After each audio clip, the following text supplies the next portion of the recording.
महंगाई के विरुद्ध ये आंदोलन शुरू होगा, कल से शुरू होगा।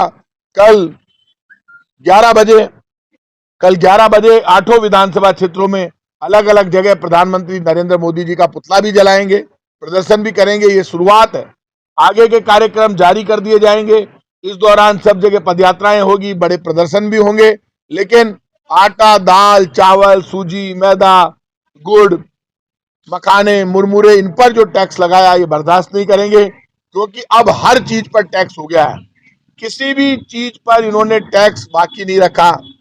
जीने का जो रास्ता आटा मिलता, अब आटे पर टैक्स लगाने के बाद अब ये बर्दाश्त के बाहर है।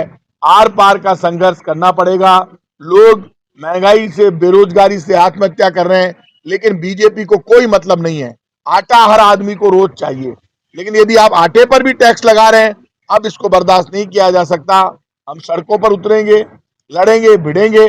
कभी क्या करते हैं, कभी क्या करते हैं, लेकिन महंगाई सबसे बड़ा मुद्दा है।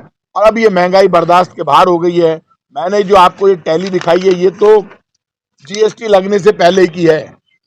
और ये जीएसटी तब है जब गांव का एक आटा चक्की वाला यदि आटा डालकर 5 किलो आटा डालकर कट्टे में देता है उसको, गरीब आदमी को, तो उसके टैक्स लग जाएगा। इसलिए ये मानकर चलिए सब चीजों पर अब टैक्स लग गया है, कुछ भी बाकी नहीं छोड़ा। जब जीएसटी का विरोध हुआ था तब बड़ी बड़ी बातें की थी, इन चीजों पर हम टैक्स नहीं लगाएंगे, आटे पर, दाल पर, गुड़ पर। अब तो सब पर लगा दिया। कपड़े पर पहले ही लग चुका, आपको पता है, कपड़े पर पहले से जीएसटी लगा चुके हैं, कपड़े पर लगा चुके हैं, हर चीज पर ये लगा चुके हैं। सिर्फ ये आटा बचा था, आटा, दाल, चावल, गुड़ वगैरह, इन सब पर लगा दी। इसलिए कांग्रेस पार्टी सड़कों पर उतरेगी, लड़ेगी और अंतिम दम तक लड़ेगी। इतना पेट्रोल डीजल का और दूसरी चीजों का विरोध, इसके बावजूद भी जनता का समर्थन आप लोगों के पास में बहुत कम मिल सकता है। अब जनता सड़क पर क्यों नहीं है? एक बात आप सुन लीजिए, मैंने जिंदगी में बहुत आंदोलन किया। जब महात्मा गांधी देश में आंदोलन कर रहे थे, राष्ट्रपिता, तो आंदोलन करने वालों की एक संख्या थी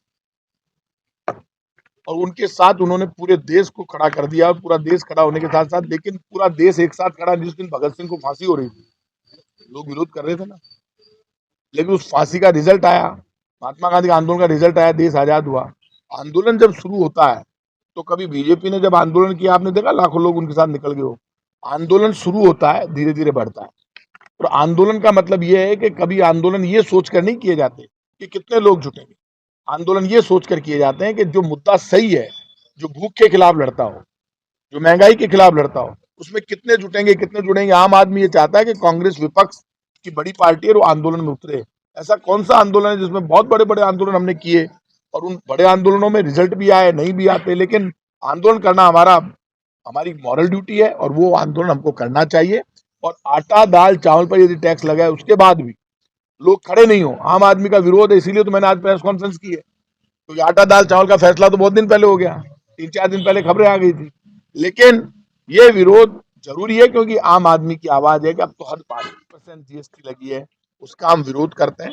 और वो आप के पास कोई सूचना है, जयपुर शहर जिला कांग्रेस कमेटी 5% टैक्स का विरोध है। देखिए, पीएफआई का जहां तक सवाल है, यदि पीएफआई को लेकर इतना बड़ा सवाल उठ रहा है, तो नेशनल इन्वेस्टिगेशन एजेंसी जांच कर रही है, राजस्थान में भी, पूरे देश में सारे मामलों की। भारत सरकार को पीएफआई पर प्रतिबंध लगा देना चाहिए। पटना के एसपी ने आरएसएस से तुलना की है, तो अब आरएसएस तो भारतीय जनता पार्टी है, आरएसएस तो एक ही चीज है और वहां पे उनकी सरकार है। जब पटना का एसपी ये कह रहा है, तो उसके बाद कुछ बाकी बच गया है क्या कहने के लिए? इस स्तर पर प्रधानमंत्री नरेंद्र मोदी जी को ऑल पार्टी मीटिंग बुलानी चाहिए, जैसे यहाँ चीफ मिनिस्टर ने बुलाई। ऑल पार्टी मीटिंग बुलाकर एक एक्ट बहुत सख्त पास करना पड़ेगा कि हर कोई आदमी झूठ बांट रहा है। अब यहाँ एक मैंने देखा, उसमें साहब मुख्यमंत्री जी ने 100 करोड़ रुपए दे दिए दरगाह के लिए, झूठी। मतलब मुख्यमंत्री अशोक गहलोत जी ने वहां दे दिए, मस्जिद में पैसे दे रहे। भैया, मस्जिद वाले पैसे लेते ही नहीं है, सरकारी पैसा काम में ही नहीं लेते। दे कहां से देंगे? लेती ही नहीं, मस्जिद वाले कभी सरकारी पैसा काम में नहीं लेते, तो देंगे कहां से? कोई ले ही नहीं रहा तो देंगे कहां से? झूठे सोशल मीडिया पे चलाते हैं। ये जो पाप कर रहे हैं, इन सबका इलाज यही है, मंदिर हो, मस्जिद हो, गिरजाघर हो, गुरुद्वारा हो, सबका सम्मान। अब वक्त आ गया जब कांग्रेस बीजेपी से ऊपर उठकर कानून बनाना पड़ेगा। सोशल मीडिया प्लेटफॉर्म पर जो गलत लिखते हैं, झूठ लिखते हैं, धर्म के बारे में भड़काने की कोशिश करते हैं, उनको सीधा जेल भेजा जाएगा।